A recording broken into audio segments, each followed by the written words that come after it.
আসসালামু আলাইকুম সবাইকে। কি অবস্থা সবার? আশা করি সবাই অনেক ভালো আছো। তো দেখো, আজকে আমাদের পড়ার টপিক সময়ের প্রভাব। আমরা দ্রাব্যতা পড়ছি, দ্রাব্যতা গুণফলও পড়ছি। তো দ্রাব্যতা গুণফলের মধ্যে আরেকটা অংশ সময়ের প্রভাব। তাহলে এই জিনিসটা কি, চল আজকে দেখি। একদম শুরু থেকে আমরা দেখব যে আমি এখানে একটা সংখ্যা লিখছি। সংখ্যাটা দেখলে তোমরা বুঝবা। বলছে যে সমআয়ন প্রভাব, কোনো দ্রবণে একটা নির্দিষ্ট আয়ন যদি উভয় তড়িৎ বিশ্লেষক যৌগ থেকে আসে, তাহলে ওই আয়নকে সমআয়ন বলে বা কমন আয়ন। ঠিক আছে, কমন আয়ন। তাইলে আর এই সময়ায়নের কারণে দুর্বল তড়িৎ বিশ্লেষের দ্রাব্যতা হ্রাস পাওয়ার ঘটনাকে সময়ায়ন প্রভাব বলে। তাইলে এখন তোমাদের একটা জিনিস বোঝা লাগবে, দেখো। আচ্ছা, তাহলে এই সময়ায়ন প্রভাব, এটার ইংরেজি হলো কি? Common ion effect.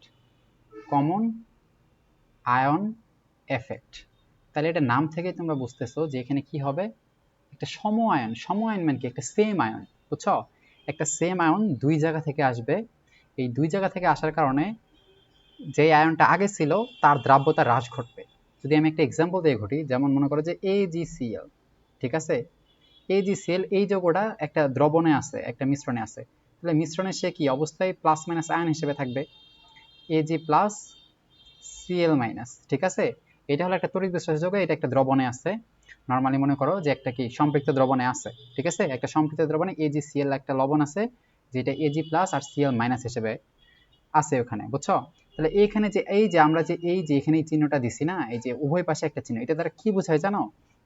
এটা দ্বারা এটাই বোঝায় যে AgCl এটা ভেঙে যেমন Ag প্লাস Cl মাইনাস তৈরি করে, একই সাথে যদি দরকার পড়ে Ag প্লাস আর Cl মাইনাস এই দুইটা যুক্ত হয়ে আবার উল্টা দিক হয়ে AgCl ও গঠন করে, ঠিক আছে? তার মানে এটা যেমন ভাঙে এই আয়ন, দুইটা আয়ন তৈরি করতে পারে, আবার যখন এই দুইটা আয়নের পরিমাণ বেড়ে যাবে তখন এই দুইটা আয়ন যুক্ত হয়ে আবার কি এই সিলভার ক্লোরাইডটাই তৈরি করতে পারে, ঠিক আছে? তার মানে এটা ভাঙতেও পারে, আবার এটা জড়ো হয়ে আবার কি পুনরায় যে লবণটা আছে সেটা গঠন করতে পারে।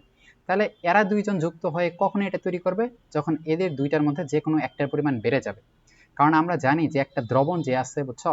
এখানে আমি যদি একটা দ্রবণ আঁকাই, এই দ্রবণে তো একটা পানি আছে, আর এই দ্রবণটা কি অবশ্যই সম্পৃক্ত দ্রবণ, তাই না? তার মানে সম্পৃক্ত দ্রবণ যেহেতু এটা, তার মানে এই দ্রবণে এই Ag প্লাস আর Cl মাইনাসের একটা নির্দিষ্ট অ্যামাউন্ট কিন্তু এই দ্রবণে থাকতে পারে, ঠিক আছে? আমি কি বললাম যে যেহেতু এটা একটা সম্পৃক্ত দ্রবণ সিলভার ক্লোরাইডের, তার মানে সিলভার ক্লোরাইড ভেঙে যে Ag প্লাস আর Cl মাইনাস তৈরি করছে, এটা একটা নির্দিষ্ট অ্যামাউন্টের এখানে থাকবে, তাই না? সম্পৃক্ত দ্রবণে তো আমরা জানি যে সর্বোচ্চ অ্যামাউন্ট ওরা থাকতে পারে। তার মানে এই দুইটা একটা সর্বোচ্চ অ্যামাউন্টের এরা এখানে থাকবে, বুঝছো? এখন কোনো কারণে তুমি যদি কি করো, বাইরে থেকে তুমি কি করতেছো যে Ag, তুমি বাইরে থেকে এক কাজ করতেছো, বাইরে থেকে তুমি দিচ্ছ হচ্ছে ক্লোরাইড আয়ন, ঠিক আছে? আমি এখানে Ag না দিই ক্লোরাইড আয়ন। দেখো, তুমি বাইরে থেকে কি করলে, একটা ক্লোরাইড আয়ন দিলা, তুমি কিছু পরিমাণ ক্লোরাইড আয়ন দিলা। তো এখন তোমার আমি একটু আগে কি বললাম যে এই যে এই দ্রবণটা আছে, এই দ্রবণে কিন্তু Ag প্লাস আর Cl মাইনাস কিন্তু একটা নির্দিষ্ট অ্যামাউন্টেরই থাকতে পারে, কারণ দ্রবণটা সম্পৃক্ত। এখানে Ag প্লাস ওই একটা নির্দিষ্ট অ্যামাউন্টের হয়তো 10 গ্রাম, আর ক্লোরাইড মাইনাস এটা হয়তো 10 গ্রাম, এরকম থাকতে পারে, এর বেশি কিন্তু থাকতে পারে না। তাহলে এই যৌগটা ভেঙে এই দুইটা আয়ন যে তৈরি করছিল, সর্বোচ্চ যেই পরিমাণ থাকতে পারে সেই পরিমাণে কিন্তু ওরা প্লাস মাইনাস আকারে ভাঙছিল, বুঝছো? পুরাটা ভাঙে নাই, সর্বোচ্চ সেই পরিমাণে প্লাস মাইনাস আয়ন ভেঙে ওরা এখানে ছিল। কিন্তু তুমি বাইরে থেকে যখন ক্লোরাইড আয়ন দিতেছো, তখন এই যে ক্লোরাইড আয়নটা এখান থেকে আসছে, ঠিক আছে? আমি তো বলছি যে ক্লোরাইড আয়ন এখানে নির্দিষ্ট পরিমাণ থাকতে পারে, হয়তো 10 থাকতে পারে, ঠিক আছে? 10 গ্রাম ক্লোরাইড আয়ন এখানে থাকতে পারে। কিন্তু তুমি বাইরে থেকে কি করলা, তুমি বাইরে থেকে 5 গ্রাম দিছো, তুমি বাইরে থেকে 5 গ্রাম দিছো, তাহলে এই দ্রবণে তো ক্লোরাইড আয়ন কি 10 গ্রামই থাকতে পারে, ঠিক আছে? কিন্তু তুমি বাইরে থেকে এই যে এটা হলো তুমি কি 5 গ্রাম দিছো, ফলে এইখান থেকে কি এইখান থেকে অবশ্যই 5 গ্রাম আসবে, তাই না? কিন্তু এটা দেখো, এটা কিন্তু আগে 10 গ্রামই ছিল। যখন তুমি ক্লোরাইড আয়ন দাও নাই, তখন এই দ্রবণটা কিন্তু 10 গ্রামই ক্লোরাইড আয়ন থাকতে পারতো। সেটা এই 10 গ্রাম টোটালটা এই AgCl থেকেই আসছিল। কিন্তু তুমি যখন বাইরে থেকে ক্লোরাইড আয়ন 5 গ্রাম দিলা, তখন এই 5 আর এখানের যে 10 ছিল, ওই 10টা ভেঙে 5টা কিন্তু আবার এই দিকে চলে আসছে, ঠিক আছে? মানে এর 5 আর এর 5 যুক্ত হয়ে ওই 10 কিন্তু ক্লোরাইড আয়ন আছে। যেহেতু ক্লোরাইড আয়নের ক্যাপাসিটি বাড়তেছে না, ফলে তুমি বাইরে থেকে যে 5 দিছো, ওই 5 আগে 10 ছিল, এখান থেকে আগে 10 আসতেছিল, কিন্তু এখন এখান থেকে 5 আসবে, ঠিক আছে? তাহলে বাকি 5 এখানে কি করবে? ওই যে আমি যে বললাম যে এই দুইটা যদি অতিরিক্ত কেউ হয়, তাহলে ওরা আবার যুক্ত হয়ে বিপরীত দিকে আসতে পারে, ঠিক আছে? ফলে এই ক্লোরাইড 10 আগে ভাঙছিল, কিন্তু এখন আর 10 তো দরকার নাই, কারণ এখন 5 দরকার। তাহলে এখন এই যে অতিরিক্ত যে 5 ভাঙছিল, সেই 5টা কি করবে? এই সিলভার থেকে মনে করো 5-এর মতো নিয়ে যুক্ত হয়ে এখানে গঠন করবে, ঠিক আছে? ফলে বাইরে থেকে এই আয়নটা তুমি যে যুক্ত করলা, এই আয়নটা যুক্ত করার প্রভাবটা কি পড়লো, এই যত গ্রাম ভাঙছিল তার সেটা কি আবার কমে গেল, ঠিক আছে, তার মানে কি দ্রাব্যতাটা কমে গেল, ঠিক আছে। আবার এর পরিমাণ তো কমে গেল, কারণ এইটার যে পরিমাণ কমে গেছে সেটা তো আর একা একা এই যৌগটা গঠন করতে পারবে না, সেটা একটা নির্দিষ্ট অ্যামাউন্টের এজি প্লাস নিয়েই এই এজিসিএল তৈরি করবে, ঠিক আছে, বুঝছো। ফলে দ্রবণে 10 গ্রাম ক্লোরাইড আয়ন থাকতে পারে, তুমি 5 গ্রাম বাইরে থেকে 5 গ্রাম দিছো, ফলে এখান থেকে 10 গ্রাম কি এখন 5 গ্রাম হয়ে যাবে, ফলে এখানকার অতিরিক্ত যে 5 গ্রাম এর 5 গ্রামের সাথে যুক্ত হয়ে এটা তৈরি করবে। ফলে এখানে এজি প্লাস আর সিএল মাইনাস কি, যেটা এই দ্রবণ থেকে আসছিল সেইটার পরিমাণ কমে যেতেছে, আর এইটার পরিমাণ কমে যাওয়া মানে কি দ্রাব্যতা কমে যাওয়া, তাই না। কারণ এইটার দ্রাব্যতা মানে যে এইটা ভেঙে এই প্লাস মাইনাস আয়ন কতটা তৈরি করছে ওটা, কিন্তু এই প্লাস মাইনাস আয়ন যতটা তৈরি করছে ওখানকার কিছু পরিমাণ তো আবার ব্যাক হয়ে এইটাই গঠন করলো, তার মানে কি এর দ্রাব্যতা কমলো। তার মানে আমরা এক কথা কি বলতে পারি, যদি আমরা বাইরে থেকে সময়ন দেই, এটা অবশ্যই তো সময়ন, তাই না। সময়ন কি, দেখে যে ক্লোরাইড ছিল আবার তুমি ক্লোরাইড দিছো, তাহলে আমরা বলতে পারি যে সময়নের প্রভাবে কি হয়, সম আয়নের প্রভাবে কি হয়, দ্রাব্যতা কমে না বাড়ে। এটা যদি তোমাদের আমি বলি তোমরা অবশ্যই বলবে কি, যে দ্রাব্যতা কমে, ঠিক আছে, কারণ বাইরে থেকে সমায়ন যোগ করলে এই দুইটা আবার যুক্ত হয়ে এইটাই তৈরি করে, তাই না। বিক্রিয়াটা পশ্চাৎমুখী হয়, এটা আবার লাসাতিলের নীতি অনুযায়ী ব্যাখ্যা করা যায়, কারণ লাসাতিলের নীতি অনুযায়ী যেহেতু দেখো উভয় পাশে চিহ্ন আছে, মানে এটা একটা সাম্য অবস্থায় আছে, বুঝছো। কারণ নির্দিষ্ট অ্যামাউন্টের যে পরিমাণ ভাঙা দরকার সেই পরিমাণেই এই যৌগটা ভাঙছে, নির্দিষ্ট একটা অ্যামাউন্টের ভাঙছে, মানে একটা সাম্য অবস্থায় আছে। কিন্তু বাইরে থেকে তুমি কোনো একটা পরিমাণ বাড়াইছো, ফলে সাম্য অবস্থা কি এখন বিপরীত দিকে হবে, ঠিক আছে। তুমি এটার পরিমাণ বাড়াইছো, ফলে এইটা আর এইটা যুক্ত হয়ে এইটা তৈরি করবে, ঠিক আছে। এইটা হলো এমন। এখন কোনো কারণে যদি আবার ক্লোরাইড আয়নের ঘাটতি হয়, ঠিক আছে, ক্লোরাইড আয়নের যদি ঘাটতি হয় তাহলে এই যৌগটা আবার ভেঙে যে পরিমাণ ক্লোরাইড আয়নের ঘাটতি হবে ওইটা তৈরি করবে, ঠিক আছে। আমি উভয় পাশে চিহ্ন দেওয়ার মানে এটাই বুঝাইছি, বুঝছো তো, যে ক্লোরাইড আয়ন যদি কমে যায় তাহলে এই এজিসিএল ভেঙে আবার ক্লোরাইড আয়ন তৈরি করবে, আর ক্লোরাইড আয়ন যদি বেড়ে যায় তাহলে ক্লোরাইড আয়ন এজি প্লাসের সাথে যুক্ত হয়ে এইটা তৈরি করবে, বুঝছো। এটা হলো লাসাতিলের নীতির প্রভাব, তুমি যেই পাশে বাড়াবা অপর পাশে বিক্রিয়াটা অপর পাশে ঘটবে, বুঝছো। তার সমানের প্রভাবে কি হইলো, আমরা দেখলাম যে দ্রাব্যতা কমে যায়, তাই না, দ্রাব্যতা কমে যায়, সমানুপাতে দ্রাব্যতা কমে, যেহেতু দ্রাব্যতা গুণফল কি সবসময় একটা সেম, দ্রাব্যতা গুণফল তো তাপমাত্রার সাথে সমান থাকে, দ্রাব্যতা গুণফল। তুমি যদি তাপমাত্রা চেঞ্জ না করো, এখানে কি আমরা তাপমাত্রা চেঞ্জ করছি, এখানে আমরা একটা আয়ন শুধু বাড়াইছি বা কমাইছি, একটা আয়ন বাড়াইছি বাইরে থেকে, তাপমাত্রা কমাই নাই। তো দ্রাব্যতা গুণফল যেহেতু সেম থাকে, দ্রাব্যতা গুণফল কি সমান থাকে যদি তাপমাত্রা সমান থাকে, ঠিক আছে, সমান কখন, যখন তাপ টি কনস্ট্যান্ট, ঠিক আছে, তাপমাত্রা কনস্ট্যান্ট, তাহলে এটা তোমরা বুঝছো, ঠিক আছে। তাহলে নরমালি সময়নের কারণে কি দ্রাব্যতা কমে যায়, কারণ দেখো এই যে কেএসপি সমান মনে করো দুইটা আয়নের গুণফল, তাই না, এখানে এজি প্লাস আর সিএল মাইনাস, এজি প্লাস আর সিএল মাইনাস, এজি প্লাস আর সিএল মাইনাস। তো এই সিএল আমরা জানি এইটা তো সবসময় সমান, আর এইটা আমি কেমনে পাইছি, এই দুইটার গুণফলের কারণে পাইছি। তো কোনো কারণে যদি এজির পরিমাণ বেড়ে যায়, সিলভারের ক্লোরাইডের পরিমাণ যদি কোনো কারণে বেড়ে যায়, আমরা জানি দুইটার গুণফল কিন্তু সমান থাকা লাগবে, কারণ দ্রাব্যতা গুণফল সেম, এই দুইটার গুণফল সমান থাকতে হবে। ফলে ক্লোরাইডের পরিমাণ যদি বেড়ে যায় তাহলে অবশ্যই কি সিলভারের পরিমাণ কমতে হবে, তাই না, সিলভারের পরিমাণ কমতে হবে, তো ক্লোরাইডের পরিমাণ বাড়বে সিলভারের পরিমাণ কমবে, তার মানে এরকম। তাহলে সিলভারের পরিমাণ কমা মানে কি যৌগটার অ্যাকচুয়াল দ্রাব্যতা কমা, তাই না, যৌগটার অ্যাকচুয়াল দ্রাব্যতা কমা। তাহলে সিলভারের পরিমাণ তুমি যখন এই ক্লোরাইডের পরিমাণ যখন তুমি বাড়াবা তখন সিলভারের পরিমাণ কমবে, ঠিক আছে। ফলে আগে যদি সিলভার 5 থাকতো ফলে 3 হবে, ফলে এই যে 2 কমলো, এই দুইটা কি করবে, এই 2 আর সমান পরিমাণ ক্লোরাইড নিয়ে ওই যে এই যৌগটা তৈরি করবে, ঠিক আছে। ফলে দ্রাব্যতা গুণফল যেহেতু সেম থাকতেছে, ফলে বাইরে থেকে তুমি যদি কোনো একটা আয়নের গুণফল বাড়াও, ফলে আরেকটা আয়নের দ্রাব্যতা কিন্তু কমবে। আরেকটা আয়নের দ্রাব্যতা কমা মানে কি, সে যেহেতু আরেকটার কিছু পরিমাণ নিয়ে এই যৌগটাই তৈরি করতেছে, ফলে অ্যাকচুয়ালি তাদের কিন্তু দ্রাব্যতা কমতেছে, বুঝছো। যেহেতু দ্রাব্যতা গুণফল সেম, দুইটা জিনিসের গুণফল সেম, আর ওই গুণফলের মধ্যে একটা তুমি বাড়াচ্ছ ফলে আরেকটা কমবে, মানে কি দ্রাব্যতাই কমবে। তাহলে এক কথায় তোমাদের এটাই মাথায় রাখা লাগবে যে সময়নের প্রভাবে কি হয়, সময়ন মানে একটা সেম একটা কমন আয়ন, আর এটার কারণে দ্রাব্যতা সবসময় কমে, বুঝছো। আর দ্রাব্যতা গুণফল তো সবসময় সমানই থাকে। তাহলে এখন তুমি বাইরে থেকে তো ক্লোরাইড আয়ন সিঙ্গেলে যুক্ত করতে পারবে না, তাই না, তুমি তো নরমালি আয়ন কোথায় পাবা, তাহলে তোমার একটা যৌগ গঠন যুক্ত করতে হবে, তাহলে তুমি কি এই যে NaCl দিলা, বাইরে থেকে NaCl দিলা, আর এটা একমুখী চিহ্ন, কারণ কি, কারণ NaCl একটা সবল তড়িৎ বিশ্লেষক, NaCl ভেঙে কি Na প্লাস আর Cl মাইনাস তৈরি করে, ঠিক আছে, এটা পুরাপুরি ভেঙে যায়, ফলে এই দুইটা আর যুক্ত হয়ে কিন্তু এটা তৈরি করতে পারবে না, কারণ এটা একমুখী বিক্রিয়া, ঠিক আছে। NaCl একটা সবল তড়িৎ বিশ্লেষক, যারা সবল তড়িৎ বিশ্লেষক তারা পুরোপুরি ভেঙে যায়, আর ওরা যারা ভাঙছে এরা যুক্ত হয়ে এটা তৈরি করতে পারবে না, বুঝছো। এটা যেহেতু তৈরি করতে পারবে না, ফলে ক্লোরাইড আয়ন তুমি যেটা দিছো ওইটা দ্রবণের মধ্যে থাকবেই, ঠিক আছে। ফলে এই ক্লোরাইড আয়ন দ্রবণের মধ্যে থাকবেই, ফলে দ্রবণের মধ্যে ক্যাপাসিটি যদি 10 গ্রাম থাকে, ফলে এই ক্লোরাইড আয়ন থেকে যদি 5 গ্রাম দাও, তাহলে এইখান থেকে 5 গ্রাম কমতে হবে। কারণ আমরা বললাম যে এইটা কমতেও পারে বাড়তেও পারে, কারণ এই যে উভয়মুখী চিহ্ন, প্রয়োজন যদি হয় তাহলে এই যে সিএল এইটা বাড়তেও পারে আবার এটা কমতেও পারে। তাহলে যেহেতু বাইরে থেকে 5 গ্রাম আমি দিতেছি, আমার 10 গ্রাম চাহিদা, কিন্তু 10 গ্রাম চাহিদা আগে 10 গ্রামই আমি এর থেকে নিছি, কিন্তু এখন আমি 5 গ্রাম এরে দিছি, ফলে দ্রবণের চাহিদা 5 গ্রাম, ফলে এখান থেকে এখন কি 5 গ্রাম আসবে, ফলে অতিরিক্ত যে 5 গ্রাম ভাঙছিল ওইটা আবার ব্যাক হয়ে চলে যাবে। তো এই কথাটা আর বেশি বার না বলে তোমাদের মাথা ঘুরে যাবে। তাহলে সময়ের প্রভাবে এটা বুঝলা, ঠিক আছে। তো এখন এখানে অনেক অঙ্ক আসে, আমরা একটু অঙ্ক দেখি। দেখো এখানে কি বলছে, যে 25 ডিগ্রি সেন্টিগ্রেড তাপমাত্রায় বেরিয়াম সালফেটের দ্রাব্যতা গুণফলের মান এত, ঠিক আছে, সুন্দর, দ্রাব্যতা গুণফলের মান দেওয়া আছে। হলে বিশুদ্ধ পানিতে ও 0.1 মোলার বেরিয়াম ক্লোরাইডের জলীয় দ্রবণে বেরিয়াম সালফেটের দ্রাব্যতা কত। দেখো তোমরা আজ পর্যন্ত যতগুলা আমি তোমাদের দ্রাব্যতা গুণফল অঙ্ক করাইছি সবগুলা কিন্তু পানিতে, ঠিক আছে, সবগুলাই কিন্তু পানিতে। তোমরা দ্রবণ পড়ছো না, এখানে দ্রাব্যতা গুণফলের মান দেওয়া আছে, ফলে দ্রাব্যতা বের করো। দ্রাব্যতা মানে কি, এর সমান এত। দ্রাব্যতা মানে তো একটা একটা দ্রবণ, ওই দ্রবণটা কেমনে তৈরি হয়েছে, প্রথমে পানি দিছো, পানির সাথে লবণ দিছো, লবণ দিয়ে দ্রবণ তৈরি করতেছো, মানে প্রত্যেকটাই এখানে যে পানি, বিশুদ্ধ পানি বলা আছে, কিন্তু অন্য অঙ্কগুলাই বিশুদ্ধ পানি বলা থাকে না। কিন্তু এর আগে আমরা যে অঙ্কগুলাই করছি সবগুলাই কি ওই বিশুদ্ধ পানির অঙ্কই, ঠিক আছে, ওখানে বিশুদ্ধ পানির বলা থাকে না।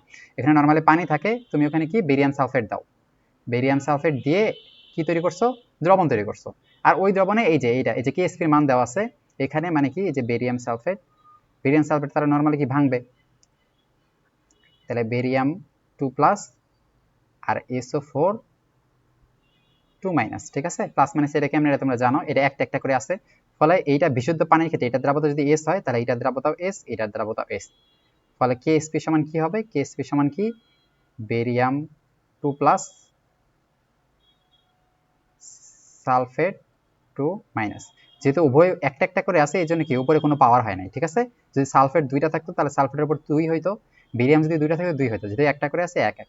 তাহলে এখানে বেরিয়াম সালফেট এখানে কি, এই অঙ্কের ক্ষেত্রে বেরিয়াম 2+ মানে কি S, তাই না, বেরিয়াম 2+ মানে S, আর SO4 2-, এটা মানেও তো S এই অঙ্কের ক্ষেত্রে, ঠিক আছে। ফলে এটা S ইন্টু S স্কোয়ার। এখন কেএসপি এর মান দেওয়া আছে, দেখো এই যে কত 1.1 গুণন 10^11, ফলে 1.1 গুণন 10^11, তাই না। ফলে এখানে S স্কোয়ার তো এটা, তাই না, ফলে S স্কোয়ার সমান কত 1.1 গুণন 10^11। ফলে S এর মান কত, এটা একটা রুট করো, রুট করলে যে মানটা আসে ওইটাই, তো রুট করলে আসে 1.04 গুণন 1.04 গুণন 10^, আমার হাতের লেখা একটু খারাপ, কেউ কিছু মনে করে না। আচ্ছা এত, ঠিক আছে।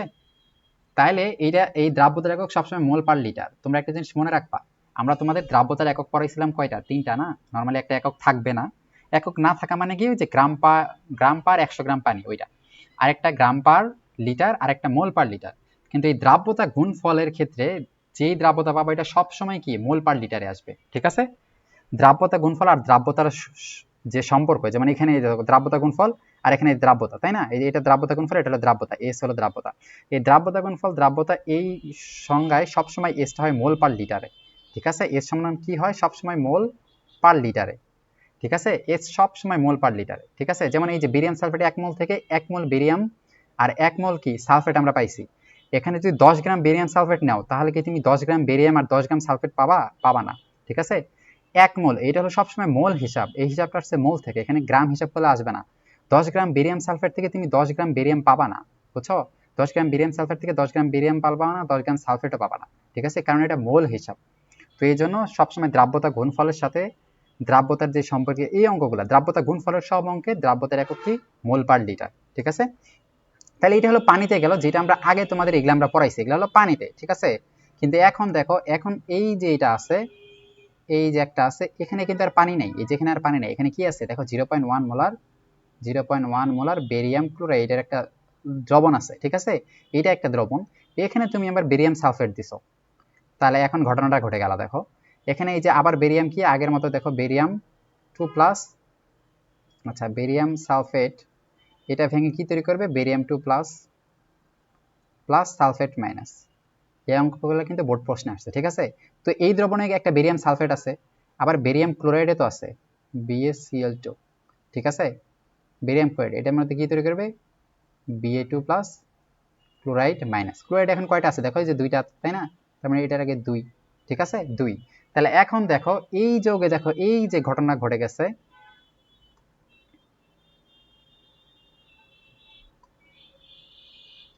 এখানে হলো দেখো এখানে কিন্তু একটা কমন আয়ন পড়ে গেছে, আমরা একটু আগে যেগুলা পড়াইলাম। এই যে দেখছো বেরিয়াম কিন্তু 2 দ্রবণ থেকে আসছে। তাহলে এখন আমাদের আগের ইয়ের মধ্যে যাওয়া লাগবে। তাহলে বেরিয়াম যেহেতু 2 দ্রবণ থেকে আসছে, তাহলে এখন কি হবে, এখন আমাদের দ্রাব্যতা কমে যাবে, তাই না? দ্রাব্যতা কমে যাবে না সংজ্ঞা মতে?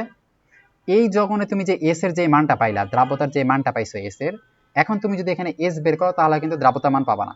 তোমার উভয় যৌগে দ্রাব্যতা বের করতে বলছে। আমি পানির ক্ষেত্রে দ্রাব্যতা বের করলাম নরমালি, কারণ এখানে শুধু একটাই যৌগ আছে, ঠিক আছে? কারণ এখানে আর এটা যেহেতু পানি, পানিরে ভাঙলে তুমি এইচ প্লাস পাবা আর ও এইচ মাইনাস পাবা। তাহলে এখানে তো বেরিয়াম আর সালফেট, এটা তো কমন আয়ন একটাও হয় নাই, হয়েছে? H plus O H minus কি এই বেরিয়াম আর সালফেটের ঘনমাত্রাটা চেঞ্জ করতে পারবে? পারবে না। কিন্তু এখানে যে বেরিয়াম সালফেটের আমরা যে দ্রাব্যতা, এটারও এস ধরবো এটারও ধরবো আগের মতোই, ঠিক আছে? এটার এস এটারও এস, তাই না? তেমনি এইটার দেখো কত মোলার, 0.1 মোলার, এটা হলো 0.1 মোলার। তাহলে এখান থেকে বেরিয়াম সালফেটও 0.1 মোলার আসবে, কারণ সমান একটা বেরিয়াম সালফেট, তাই না? বেরিয়াম সালফেট 0.1 মোলার, আর এখানে কত, এখানে 2 ইন্টু 0.1 মোলার, কারণ এখানে 2 মোল আছে, 0.1 মোলার। আমি আবার বলছি এগুলো কিন্তু মোলার হিসেবে আসবে, ঠিক আছে? তাহলে এটা 0.1 মোলার হলে এটাও যদি 1 মোল আছে মানে 0.1 মোলার, এটা যদি দুইটা আছে 2 ইন্টু 0.1 মোলার। তাহলে দেখো এখানে দেখো এই যে নর্মালি এই লবণটা ছিল, এইটার কিন্তু দ্রাব্যতা এস, দ্রাব্যতা মানে ঘনমাত্রা, ঠিক আছে? এইটার দ্রাব্যতা এস। আবার বাইরে থেকে তুমি কিন্তু 0.1 দিতেছো, মানে আগের যে আমি হিসাবটা বললাম, আগের ক্যাপাসিটি ছিল 10, আগে এইখান থেকে ওই যতটুকু ক্যাপাসিটি, দ্রাব্যতা তো মানে কি, যে সর্বোচ্চ যে ক্যাপাসিটি সেই ক্যাপাসিটি আছে, তো ওইখানে আগে ছিল 10, ওই 10 ফুল এখান থেকে আসতো, বেরিয়াম থেকে আসতো আর এই সালফেট থেকে আসতো। কিন্তু এখন দেখো এই এই সাল মানে ঘনমাত্রাটা, এই দ্রাব্যতাটা যে পরিমাণ থাকা দরকার তার কিন্তু একটা অ্যামাউন্ট এখান থেকে ওরা পাইতেছে, তাই না? এখন দ্রবণের সর্বোচ্চ যে পরিমাণ বেরিয়াম দরকার তার একটা ঘাটতি কিন্তু এ পূরণ করতেছে, এই কিন্তু 0.1 পূরণ করতেছে। তার মানে বাকি যতটুকু থাকা দরকার সেটা এখান থেকে আসবে। ফলে এখানে দ্রাব্যতা কি আর এস এখন হবে? কারণ আগে যে আমরা এস পাইলাম এখন তার এস হবে না, কারণ এই এস মানে বেরিয়ামটা সর্বোচ্চ এই পরিমাণ থাকতে পারে, ঠিক আছে?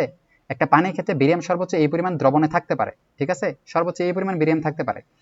আর এখনো তো সেই পরিমাণই থাকতে পারবে, কারণ দ্রাব্যতা গুণফল তো চেঞ্জ হয় না, দ্রাব্যতা গুণফল তো চেঞ্জ হয় না, মানে বেরিয়াম সেই পরিমাণে থাকতে পারবে।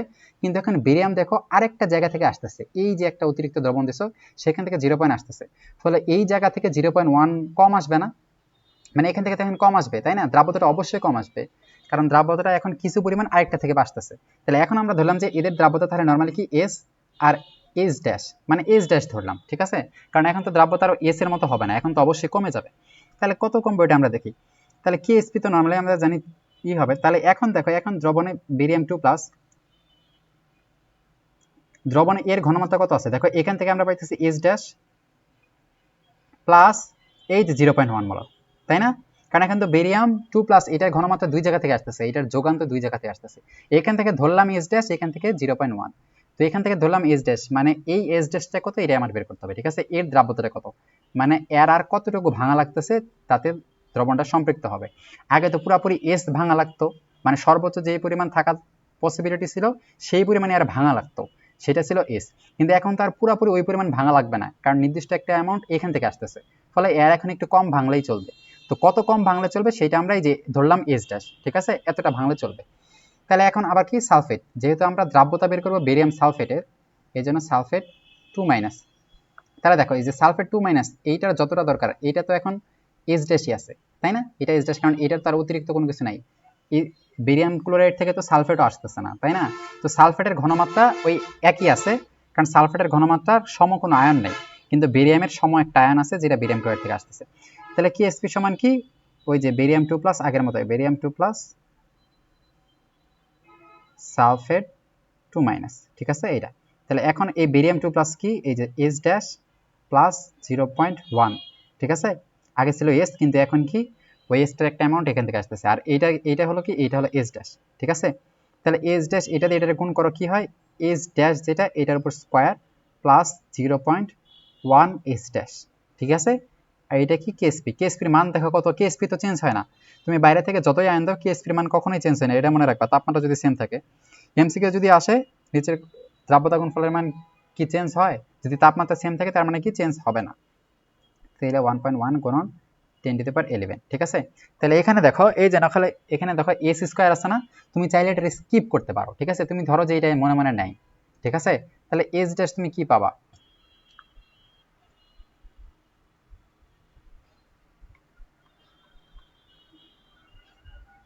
তাইলে এই যে দেখো এস ড্যাশ তুমি কি পাবা যে 1.1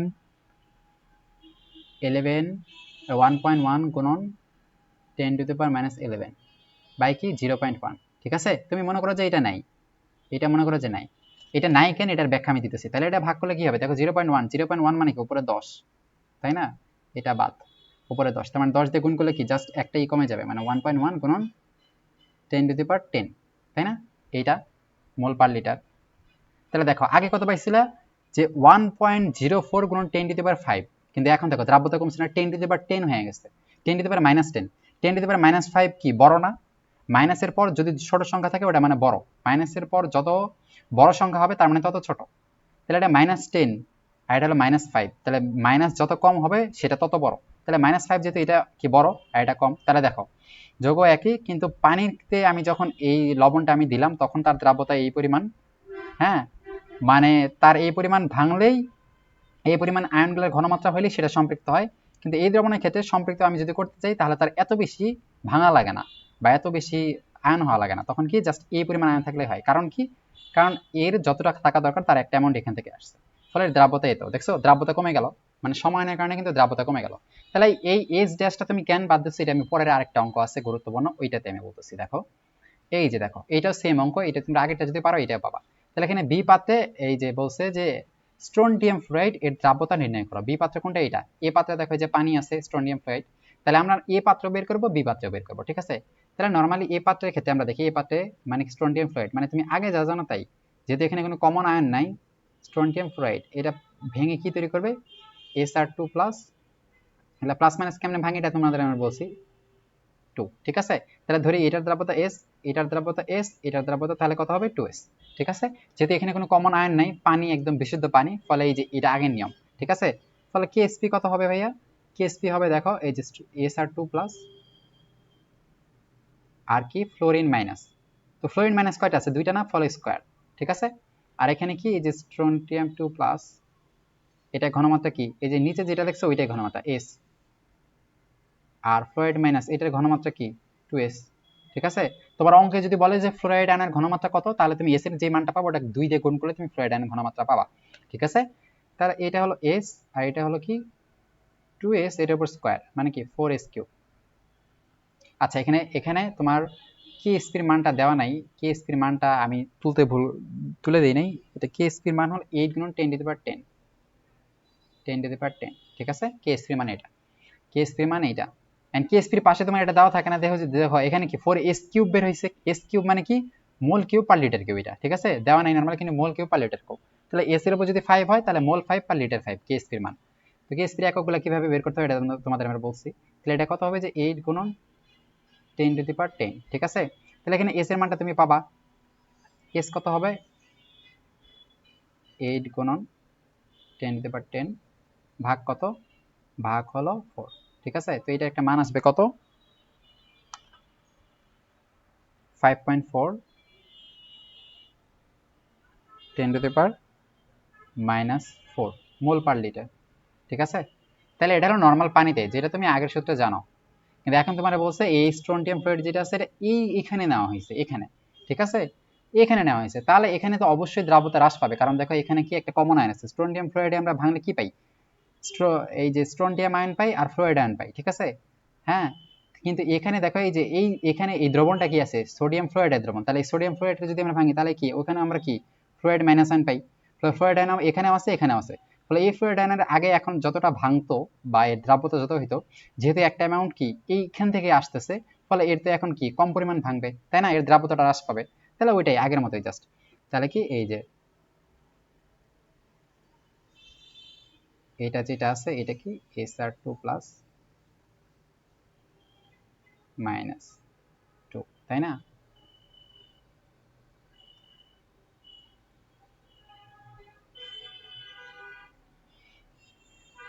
তাহলে এখন ধরি যে এইটার দ্রাব্যতা কি S ড্যাশ, এখন তার আগের মতো S থাকবে না, এখন তো চেঞ্জ হবে, ওটারে ধরলাম আমরা S ড্যাশ, তাহলে এটার কি হবে 2S ড্যাশ, ঠিক আছে। তো এখানে তো এটা আছে, এখন তো আরো একটা জিনিস আছে কি, সোডিয়াম ফ্লোরাইড। তাহলে এটাও ভাঙবে, sodium fluoride, sodium plus fluoride minus.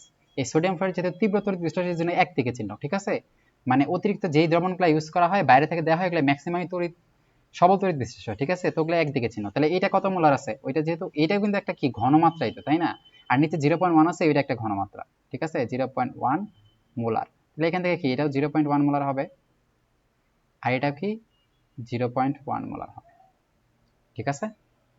তাহলে এখন দেখো, এখন যে দেখো, তার মানে এখন কেএসপি সমান আমরা কি জানি, কেএসপি সমান কি, কেএসপি সমান সোডিয়াম প্লাস, কেএসপি তোমার বের করতে হবে কিন্তু এর, ঠিক আছে, এই তো অতিরিক্ত দিছে, এই জাস্ট এর এর উপর প্রভাব ফেলতেছে, আমরা বের করব এরই, এই সোডিয়াম এই থাকার কারণে এর কি প্রভাব পড়তেছে, মানে আমরা সবসময় এর বের করব, ঠিক আছে।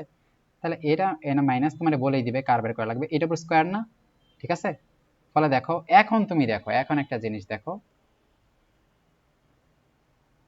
এখানে দেখো, তাহলে এখানে সোডিয়াম প্লাস, সোডিয়াম প্লাসের ঘনমাত্রা কি হবে এস ড্যাশ, তাই না, এই যে এস ড্যাশই তো আছে, কিন্তু ফ্লোরাইডের ঘনমাত্রা কি দেখো, ফ্লোরাইডের যে ঘনমাত্রা এটার কি, এই যে এখানে কি আছে 2s, 2s প্রাইম, তাই না, 2s ড্যাশ প্লাস এখান থেকে কত আসতেছে দেখো, এখান থেকে 0.1 আসতেছে, তাই না, তাহলে 0.1, এটা বুঝছো কিনা, যে তোমার মেইন যৌগ থেকে যতটা ঘনমাত্রা আসতেছে প্লাস অতিরিক্ত তুমি বাইরে থেকে যে দ্রবণ যোগ করছো সেখান থেকে কত আসতেছে।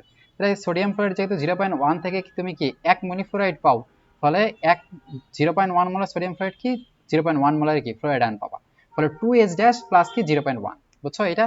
তাহলে এটা হলো কি এই যে s ড্যাশ, আর এটা হলো কি 2s ড্যাশ প্লাস 0.1, ঠিক আছে, এটার উপর স্কয়ার হবে না, যে টোটালটার উপর স্কয়ার, বুঝছো কিনা, এই জায়গাটা বুঝছো কিনা দেখো, জাস্ট আগের মতোই, ঠিক আছে। ফ্লোরাইড ড্যাশ আয়ন যেহেতু এইটার মধ্যে থেকে 2s আসছে, 2s প্রাইম, আর এখান থেকে কি 0.1 আসছে, মানে দুইটা যোগ, আগে যেমন ছিল, তাই না, আগে যেমন এখানে দেখছিলে এই যে এখানে কি হয়েছিল, এখানে এখানে যেহেতু বেরিয়াম ছিল, যে বেরিয়াম যেহেতু এখান থেকে আমরা এস ড্যাশ পাইছি আর এখান থেকে 0.1 পাইছি, যোগ করে দিছি, কিন্তু এখন যেহেতু এখান থেকে আমরা 2s পাইতেছি আগেরটা থেকে, ফলে 2s এর সাথে কি জাস্ট ওইটা যোগ, ফলে এখন দেখো এটার উপর স্কয়ার, ফলে এখন তোমার একটু আগের সূত্রে এই যে এস ড্যাশ আর এই সূত্রে ভাঙতে হবে, মানে কি 4 এস ড্যাশ স্কয়ার এ প্লাস বি অল স্কয়ার সূত্র, ঠিক আছে। তাইলে 2 দুগুণ 4 মানে 0.4, 0.4 এস ড্যাশ প্লাস কি 0.1 এর উপর স্কয়ার, মানে কি 0.01, ঠিক আছে এটা। তাহলে এস ড্যাশ দিয়ে এটা গুণ করে দাও, তাহলে কত আসে যে 4 এস ড্যাশ কিউব, ঠিক আছে, plus 0.4 S dash square plus 0.01 S dash, ঠিক আছে। আর কেএসপির মান কত, 8 গুণন 10 টু দি পাওয়ার 10।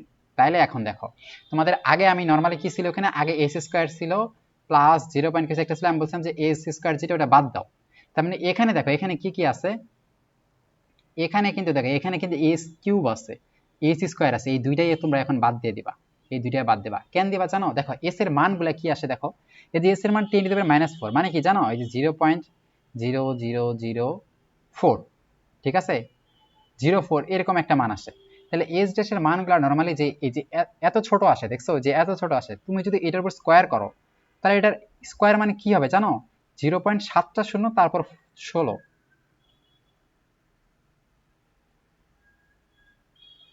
16, ঠিক আছে, দেখো কত ছোট একটা মান, স্কয়ার করলে কত ছোট একটা মান। তুমি যদি যে কোনো একটা সংখ্যার সাথে এই মানটা যোগ করো তাহলে তার কি চেঞ্জ হয়, তুমি যদি 4 এর সাথে এই মানটা যোগ করো তাহলে কি কতটা চেঞ্জ হবে, খুব বেশি একটা চেঞ্জ হবে না।